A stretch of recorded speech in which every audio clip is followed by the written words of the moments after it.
Jika malam siapkan bebek, saat hujan sudah termenung. Melihat semangat para hadirin, saya ulangi sapaan salam dan santun. Assalamualaikum warahmatullahi wabarakatuh. Yang terhormat Bapak Korwil Wilayah 2 Bengkulu Utara, yang terhormat Bapak Ngawas Korwil 2, yang kami hormati Bapak Ibu Kepala Sekolah Kecamatan Bulukali, dan tentunya yang saya banggakan rekan-rekan Bapak Ibu Guru SDN 157 Bengkulu Utara. Saya di sini ini sebenarnya menyampaikan amanah dari hasil perjalanan kami dengan keterhambatan. Tidak ada yang bisa memilih mau lahir di mana dengan sempurna apa. Dan bahkan di agama kita pun di surah At-Tin itu sudah dijelaskan. Halakal insana fil ahsani taqwim. Sungguh kata Allah sudah menciptakan sebaik-baiknya. Mari kita Bapak Ibu menjadi bagian istimewa dari anak-anak istimewa kita, sehingga kita bisa menjadi guru istimewa. Dan negara menjamin sepenuhnya kepada semua anak, termasuk anak berkebutuhan khusus, dalam memperoleh kesempatan layanan pendidikan yang bermutu. Ini sesuai dengan Undang-Undang Dasar 1945 Pasal 31 Ayat 1. Ini kita berbicara mengenai kebijakannya terlebih dahulu Bapak Ibu sekalian. Jadi kebijakan ya terkait jaminan seluruh peserta didik boleh mendapatkan pendidikan ini berdasarkan pasal 31 ayat 1. Sebenarnya untuk negara Indonesia, keanekaragaman peserta didik baik itu yang berkebutuhan khusus atau peserta didik yang reguler itu dikenal dengan peserta didik tipikal. Jadi kalau peserta didik reguler yang normal seperti biasanya sesuai dengan tumbuh kembangnya itu disebut dengan peserta didik tipikal Bapak Ibu sekalian. Jadi kalau seandainya ada peserta didik kita yang memiliki keterbatasan itu disebut dengan PDBK. Baik itu keterbatasan mental, kemudian keterbatasan fisik, kemudian keterbatasan emosional, itu disebut dengan PDBK. Oke, next selanjutnya. Nah, jadi sasaran pendidikan inklusif ini yang pertama, sasarannya semua anak usia sekolah, baik peserta didik reguler dan berkebutuhan khusus, baik yang temporer atau permanen. Nah, kita garis bawahi dulu temporer dan permanen. Jadi Bapak Ibu sekalian, ada PDBK itu dengan hambatan kecerdasannya, baik kecerdasan emosional, yang sifatnya permanen dan sementara.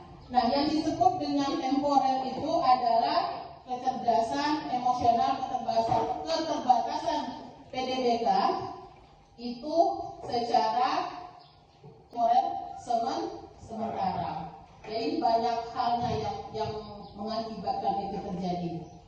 Ya, jadi sekali lagi saya garis bawahi, yang disebut dengan PDBK bukan hanya peserta didik dengan difabel yang kita kenal atau dengan keterbatasan fisik, tapi banyak sekali klasifikasi peserta didik yang dikategorikan dengan PDBK.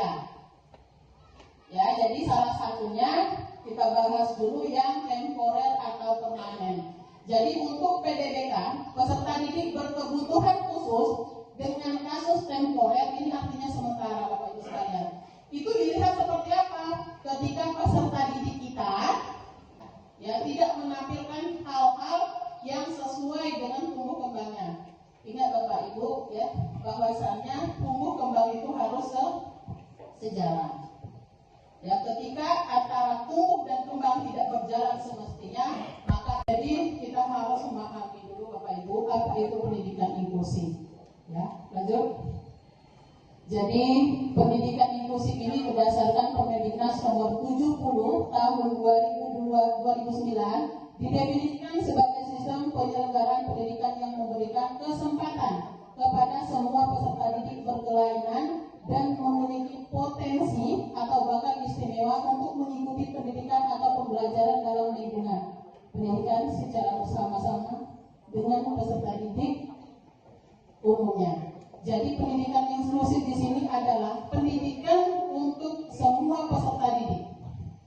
Jadi tidak ada yang namanya peserta didik itu bisa ditolak di sekolah. Itu berdasarkan yang kami terima beberapa waktu yang lalu.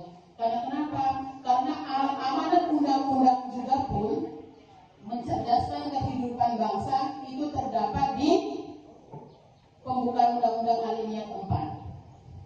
Ya, bahwasanya pendidikan itu hak untuk semua bangsa. Jadi semua anak berhak mendapatkan pendidikan. Oke, sebelum saya lanjutkan, saya mau lihat konsentrasi Bapak Ibu sembari menanti ke depan. Ya, oke. Kalau saya bilang halo nanti, halo, hai, gitu ya. Karena kita belajar juga bahasa isyarat, ya. Jadi kalau seandainya halo seperti ini, kalau hai seperti ini, bisa Bapak Ibu? Halo, hai. Oke, ya. Jadi kalau berada di depan Bapak Ibu kepala sekolah ini luar biasa ya. Saya merasa kecil, tapi bukan kecil badan dari Pak ya. Ilmu yang saya miliki ini sangat kecil dan sangat dangkal sekali.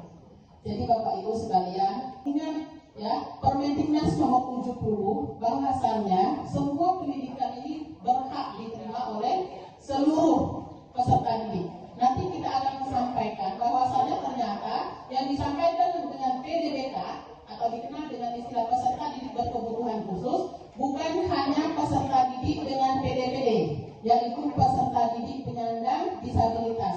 Tapi banyak klasifikasinya Bapak Ibu.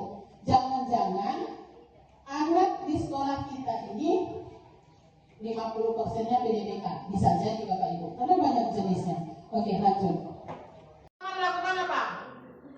Langsung, ayo Bu, belum tentu dia mau minta bantuan kita, karena dia juga sudah jadi orang yang namanya tunanetra Bapak Ibu, dia tuh hanya bisa melihat garis saja. Ya, bukan maksudnya itu totality plan. Ya, totality plan itu memang tidak bisa melihat, tapi ada garis satu garis cahaya. Ya, ingat, saya luar biasa approve dengan statementnya Putri Riani ya. Walaupun orang tidak bisa melihat saya, tapi saya mau orang bisa melihat saya. Dan luar biasa dia sudah go internasional Putri Riani, dan sempat ya Pak luar biasa memang ya. Dan sempat waktu di ini ya di ulang tahun HUT kemerdekaan yang ke-79 justru di Istana Merdeka dia menyanyikan lagu. Nah, jadi ini ilmu Bapak Ibu sekalian, karena saya yakin dan percaya Bapak Ibu adalah orang baik. Ketika melihat orang tunanetra, yang pertama kita lakukan, kita tanya dulu, mau saya bantu Bu? Karena terkadang mereka juga tidak minta bantuan. Nah, ketika kita meminta bantuan, yang kita pegang apa? Ini seperti ini atau seperti ini? Ada yang tahu Bapak Ibu? Tangan. Tangan. Ya. Jadi yang harus kita ketahui ya, untuk pelajaran bersama, ya. Ini kita sentuh ininya dulu, seperti ini, ya. Seperti ini. Nanti dia sendiri yang akan, misalnya nih saya tunanetra, Ibu contohkan.